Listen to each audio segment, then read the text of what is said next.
कभी सोचा है कि भारत में एक ऐसा पहाड़ है जो सिर्फ पत्थर और मिट्टी का ढेर नहीं बल्कि एक जीता जागता सांस लेता हुआ ऑर्गेनिज्म है। जी हां, ये है पश्चिमी घाट। तो चलिए आज इस ग्रह की सबसे जरूरी पर अक्सर नजरअंदाज की जाने वाली जीवन रेखा की कहानी में उतरते हैं। शुरुआत करते हैं इस एक नंबर से, 1600 किलोमीटर। जरा अंदाजा लगाइए, ये कितना लंबा है। ये भारत के उत्तर से दक्षिण तक के सफर का लगभग आधा हिस्सा है। ये दिखाता है कि हम किसी छोटी मोटी पहाड़ी की नहीं बल्कि एक विशालकाय चीज की बात कर रहे हैं। और यहीं से हमारा सबसे बड़ा सवाल खड़ा होता है, आखिर प्रायद्वीपीय भारत की असली जीवन रेखा, उसकी लाइफ ब्लड है क्या? अगले कुछ मिनटों में हम इसी सवाल की तह तक जाएंगे।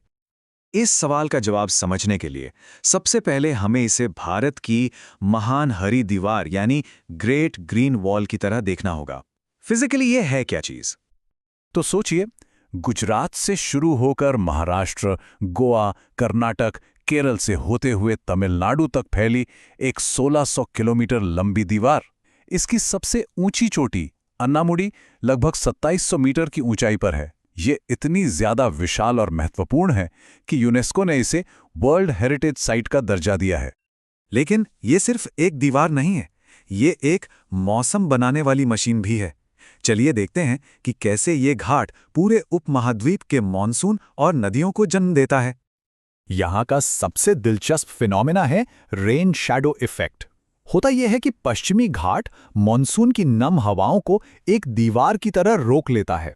नतीजा, इसके पश्चिमी ढलानों पर जबरदस्त बारिश और घने जंगल। लेकिन पहाड़ के दूसरी तरफ यानी पूर्वी हिस्से में नमी पहुंच ही नहीं पाती और पूरा दक्कन का पठार सूखा रह जाता है। गजब है ना? एक ही पहाड़ और दो बिल्कुल अलग दुनिया। और ये जो जबरदस्त बारिश होती है वो भारत की कुछ सबसे बड़ी नदियों को जन्म देती है। गोदावरी, कृष्णा और कावेरी जैसी विशाल नदियां यहीं से निकलकर पूरब की ओर बहती हैं। वहीं पेरियार और शरावती जैसी नदियां पश्चिम की ओर बहकर पूरे इलाके की प्यास बुझाती हैं।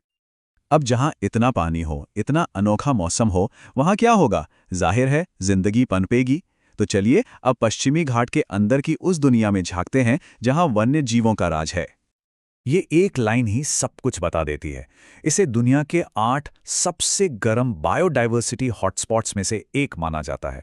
ये कोई छोटा मोटा टाइटल नहीं है, ये इसकी ग्लोबल इंपॉर्टेंस को दिखाता है। यहाँ के जंगलों की वैरायटी तो बस कमाल की है। एक तरफ घने सदाबहार जंगल हैं जहां हवा में मसालों की खुशबू है, तो दूसरी तरफ सागौन और चंदन के पर्णपाती जंगल। और थोड़ा और ऊपर जाएं तो रहस्यमयी शोला जंगल मिलते हैं जो जंगली ऑर्किड से भरे पड़े हैं। और इन जंगलों में रहते हैं कुछ ऐसे जीव जो पूरी दुनिया में और कहीं नहीं मिलते। लायन टेल्ड मकाक हो या नीलगिरी तहर, ये दुर्लभ जानवर पश्चिमी घाट को ही अपना इकलौता घर कहते हैं। और इनके साथ ही यहाँ हाथी, बाघ और किंग कोबरा जैसे शानदार जीव भी आज़ादी से घूमते हैं। पर यह प्राकृतिक खजाना सिर्फ खूबसूरत ही नहीं है, ये एक जबरदस्त इकोनॉमिक पावर हाउस भी है। चलिए अब ये समझते हैं कि कैसे ये पहाड़ देश के विकास को रफ्तार देता है।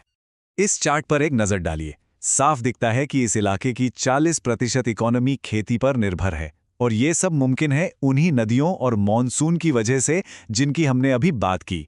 इसके अलावा हाइड्रो पावर, टूरिज्म और खनिज भी देश की अर्थव्यवस्था को बहुत मजबूती देते हैं। लेकिन सवाल यह है कि ये जल विद्युत यानी हाइड्रो पावर के लिए इतना परफेक्ट क्यों है? देखिए, इसका जवाब बहुत आसान है। पहला, मॉनसून से खूब सारा पानी मिलता है। दूसरा, खड़ी ढलानें और झरने एक नेचुरल फोर्स बनाते हैं। और तीसरा, साल भर बहने वाली नदियां एक जैसा फ्लो बनाए रखती हैं।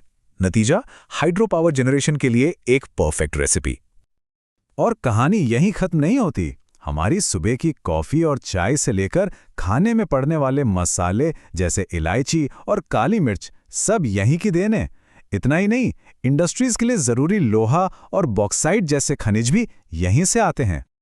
जमीन से हटकर अगर समंदर की तरफ देखें तो ये वहां भी भारत की मदद करता है।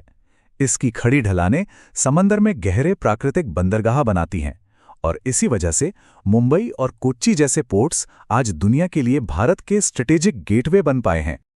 लेकिन हर कहानी की तरह यहां भी एक लेकिन है।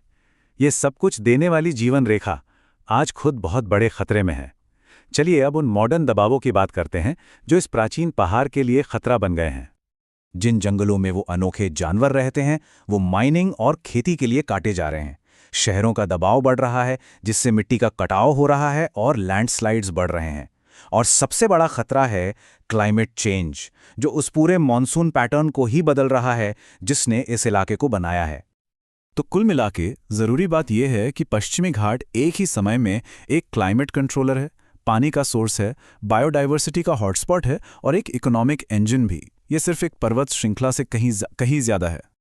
ये प्राचीन विशालकाय पहाड़ हमें इतना कुछ देता है। अब सोचने वाली बात बस ये है कि बदले में हमारी क्या जिम्मेदारी बनती है।